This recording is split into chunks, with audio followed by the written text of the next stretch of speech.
Hello and welcome to Wise Children's Podcast. It is Sunday and we're at the end of week 1 in the Big Brother house, or the Little Sister house as we've started calling it on rehearsal notes. And I'm very much enjoying our podcast, Simon Baker, because I get to talk to you. You talk to me all the time. No, I don't though. You never stop talking to me. That's not true. We work together a lot, but this is quite a nice chance to sit down, isn't it, and have a chat. Yeah. What do you want to talk about? Stuff we should be doing at home, or just about the show? No, there's no podcast could be long enough to cover that. We're going to talk about the week that's just gone at the Lucky Chance. Oh yeah, because you had the company for the first week. Yeah, company for the first week of rehearsals, and because last time I was saying it was like Christmas Eve, so this is, I don't know, it's not quite Christmas Day yet, is it?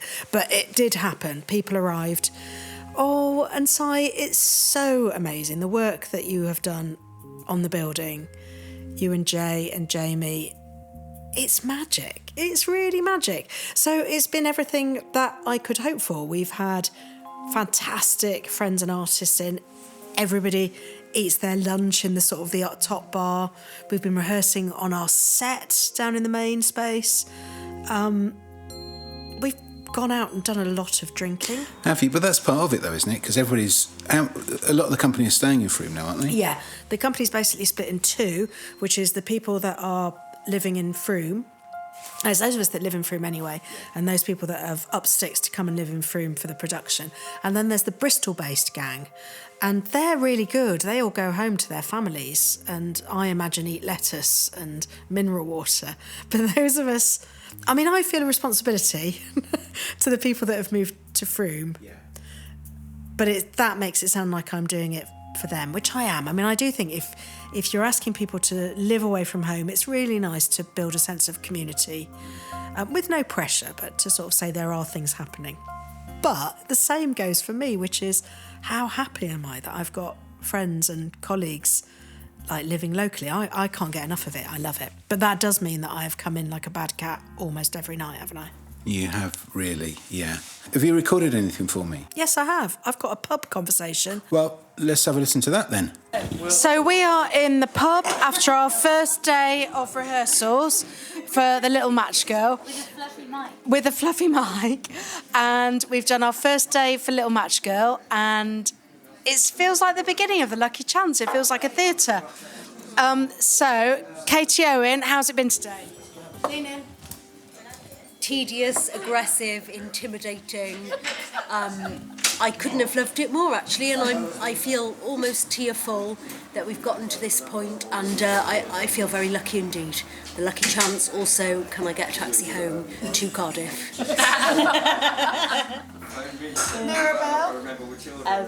I had a great day. I couldn't sing very much, but it will be better tomorrow. You lost your superpower, which was being able to sing. I lost my superpower. I was very intimidated by the space. Yes, it's a very impressive space, I have to say. Yeah, very special energy in there. The Lucky Chances will get you. But you've been loads of times, Mirabelle. What was different today? Well, everything was different, Emma. It's like a new person. It's like when someone gets finally to the point that they want to get, they want to be someone, and they finally get there in their life. And then you see it and you're like, wow, I've never seen you under that light. Lloyd Gorman, first time in the Lucky Chance, first day of Matchgirl. How are you feeling? Some of the harmonies were ropey. Some of the dancing was ropey, but I tried. And I liked the new game that the new space creates, which was called Big Table. Big Table. Big Table. And if you know, you know. And if you come, you'll see it. Maybe we'll play Big Table. Big Table was awesome, wasn't it? Yeah, It was. great game. It actually makes all other ball games sort of pale into insignificance. I know.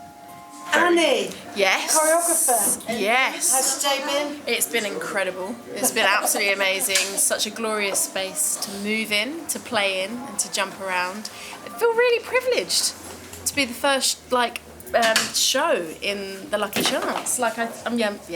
I'm just loving it, absolutely. So drunk, she's just dropped her phone. I know, that's it. I'm loving it so much.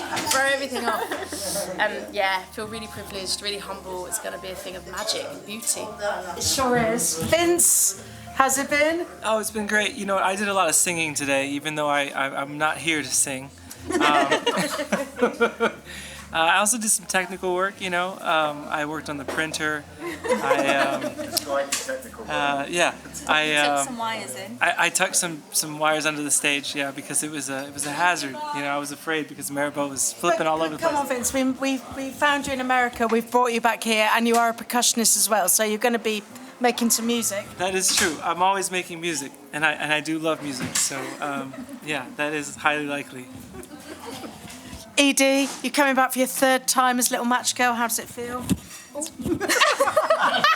just so you know, I just fell off the bar with my elbow. Then I'm so drunk. Only fools and horses there. It's lovely to return to the show and really exciting to see how it's going to change in such a different space. And yeah, it's great to finally see the Lucky Chance. The thing I noticed was being a puppeteer, we saw your bottom. We have to move around a lot more. Yes, yeah, my bum is going to play a big part. Yeah, and it's an excellent bum. Maddie, welcome to Wise Children. Thank you. Thank you. How was it today? That was lovely. I only teared up a few times. So Maddie's our stage manager, born and bred in Frome. So amazing. So we've got you here. And what made you cry? Oh, well, when the singing started. It was really beautiful. Yeah, there were some really beautiful moments. And seeing the Little Matchgirl come to life.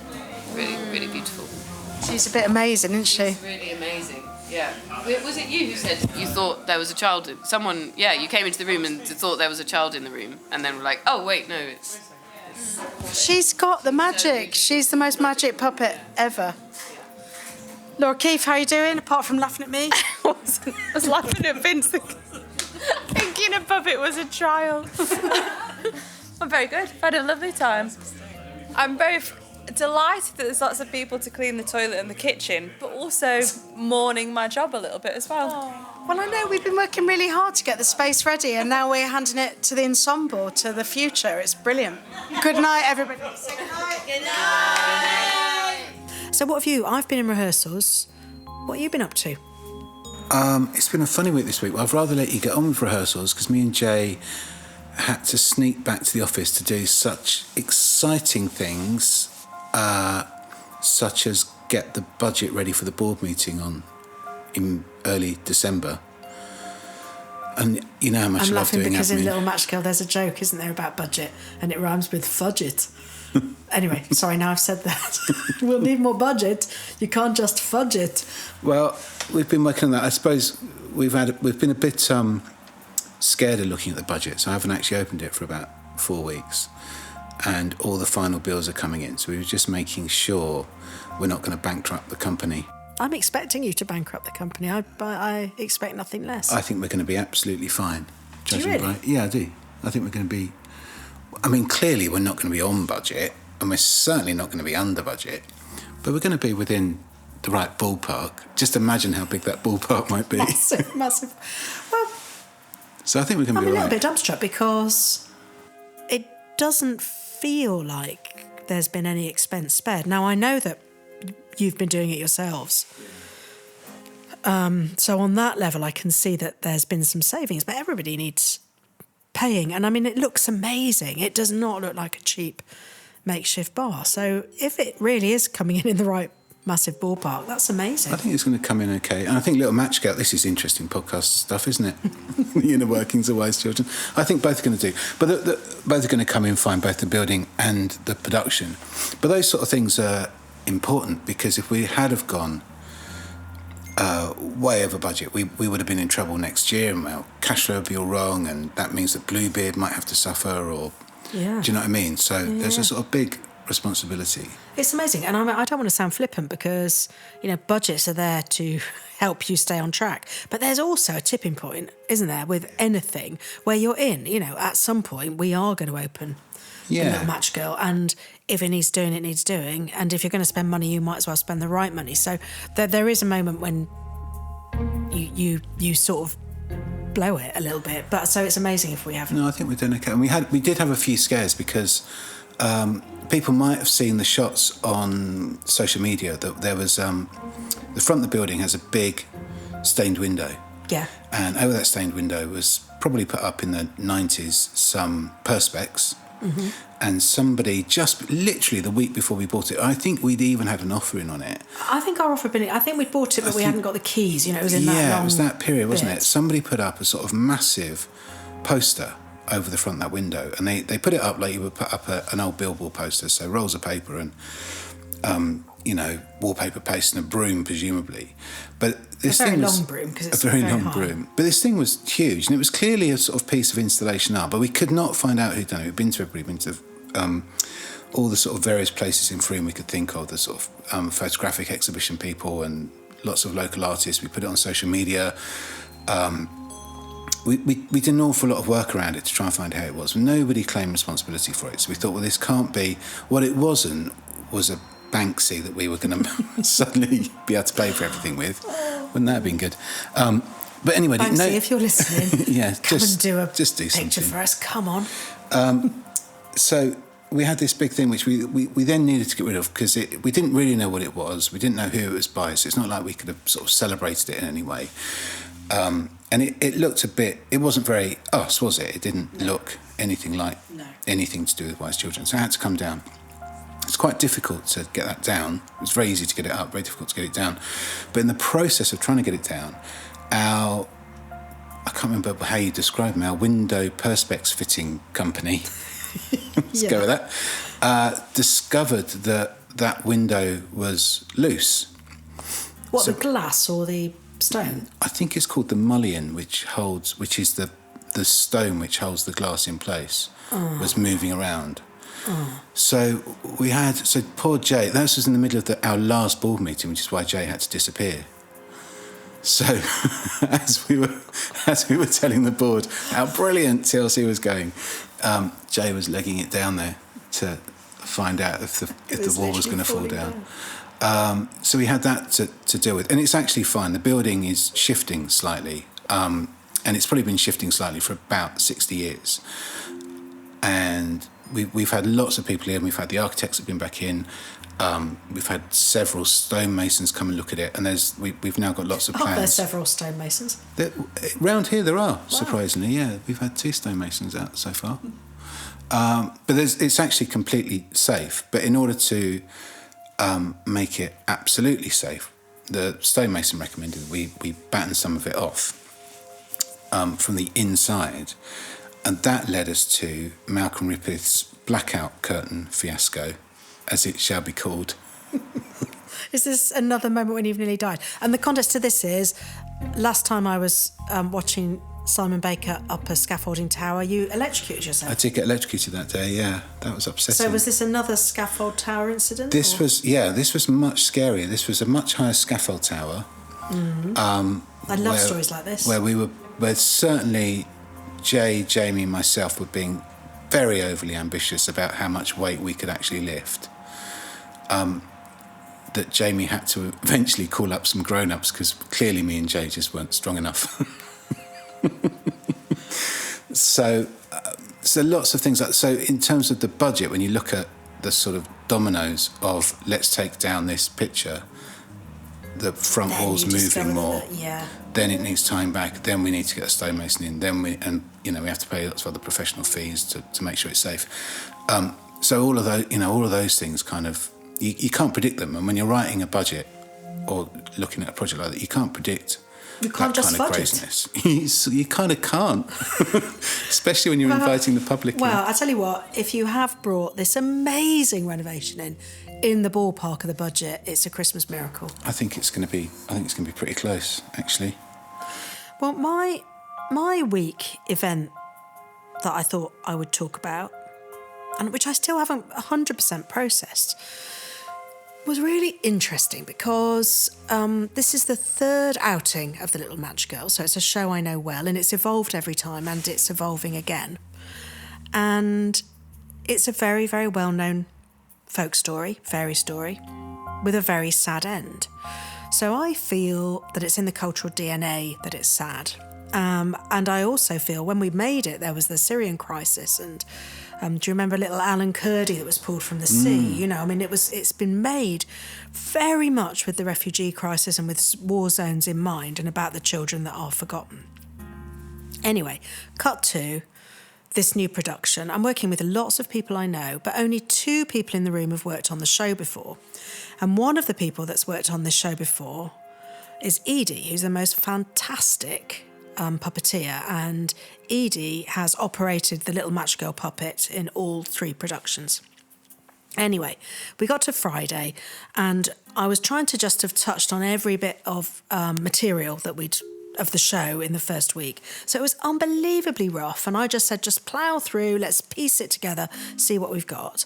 And we got to the moment of the Little Matchgirl's death, and I hadn't prefaced it at all, but because Edie knows this moment very well, she performed the Little Matchgirl's death, and it was unimaginably and almost indescribably moving. It caught us all by surprise. We thought we were just piecing together some bits and bobs, and suddenly Ian Ross was playing music. This child died in front of us, and it was unbelievably moving. I cried, although I have to say there's no headline in that. I cry every day when working on this story. But several members of the company were very, very moved, uncomfortably moved, sort of visibly moved. And I, in a not very impressive moment of leadership, sort of called lunch. I thought everybody needed a chance to pull themselves together. Anyway, it did become clear that we should talk about it. And now I've got, in this modern world, I sound like such an old lady, but, you know, there is absolutely a focus on mental health and being able to talk about it. But I think I always like to think that people know that they can talk to me and know that there's all sorts of soft ways of discussing that. And I think I was really nervous. I was really nervous about talking to the group in case, I don't know what I was scared of. You might have to analyse me on that. Anyway, the long and short of it is we had an amazing group discussion, in which we all talked about the power of that moment and what it brought up for us all, and what we feared for the audience, but also were excited for about the audience. I particularly loved listening to Edie talk about that moment as a puppeteer, how they're really proud of that moment and proud that it moves people, and it's technically very difficult, so also proud of that. We talked about, for those of you that know about theatre, this production is going to be in traverse, which means it's like a fashion show catwalk, and the audience are on either side. But of course that means that you can see the audience. Not only are you very close to the audience, the action, but you can see the audience. So we discussed what that would mean if you were visibly upset, if you were being watched by people you didn't know. So it was a really, really interesting conversation, and quite a challenge for me, because I think my instinct was to be a bit defensive. You know, I like to run, as you know, I like my rooms to run quite naturally and quickly, don't I? I don't like too much talking. So, but that was the really big event for me. And I think my takeaway is, don't be scared of talking to people, because everybody's amazing. And also, we've got something really precious on our hands. It feels pretty amazing that people were powerfully moved by Edie's performance. Probably not realising it's Edie's performance because Edie's so good. Well, nobody was looking at Edie.